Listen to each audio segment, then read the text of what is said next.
Bonjour et bienvenue à l'invité de Thierry Dim. Nous sommes aujourd'hui à Bangkok dans le cadre d'un large reportage que nous allons réaliser sur la Thaïlande. Et nous avons le plaisir d'accueillir aujourd'hui M. Stéphane Leterrier. Bonjour M. Leterrier. Bonjour Thierry. Vous êtes gestionnaire indépendant, vous êtes basé en Suisse.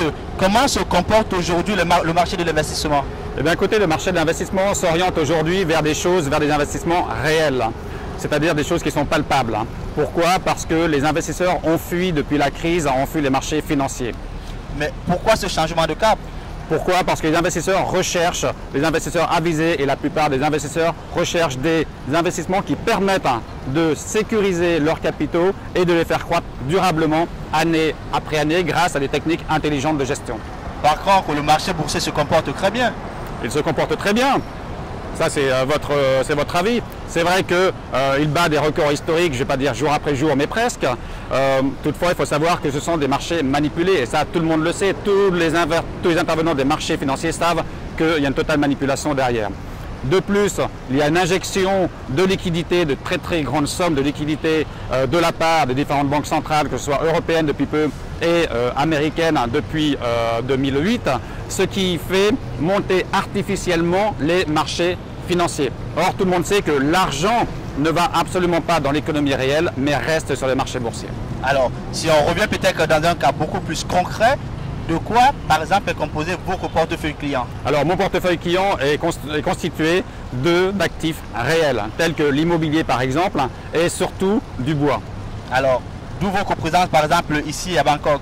Exactement, donc je suis venu ici à Bangkok avec différentes personnes, que ce soit des partenaires d'affaires et aussi des investisseurs, afin qu'ils puissent venir dans les plantations, venir visiter notre distillerie et aussi notre boutique Fragrance du Bois. Là, on se rend vraiment compte qu'il y a un tournant qui est en train de se prendre parce que les investisseurs veulent aller toucher du doigt où va leur investissement. Exactement, donc les investisseurs veulent aller toucher leur investissement, veulent aller constater que leur investissement existe bel et bien. Alors, vous avez beaucoup plus parlé du bois, mais pourquoi le bois?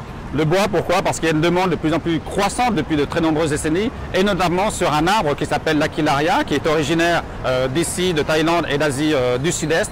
Et cet aquilaria produit une résine qui, après distillation, va donner l'huile essentielle la plus chère du monde, la fameuse huile d'oud. Alors, est-ce un bon investissement d'investir sur l'oud? Oui, alors donc c'est un investissement très rentable au niveau protection de la nature, au niveau social, puisqu'on va embaucher des autochtones et leur faire profiter de nouvelles infrastructures telles que des écoles, et rentable évidemment pour leur investissement. Merci M. Leterrier. Eh bien écoutez, c'était avec plaisir, merci. Merci également quant à vous, nous vous donnons rendez-vous très prochainement, toujours depuis Bangkok, nous vous disons au revoir.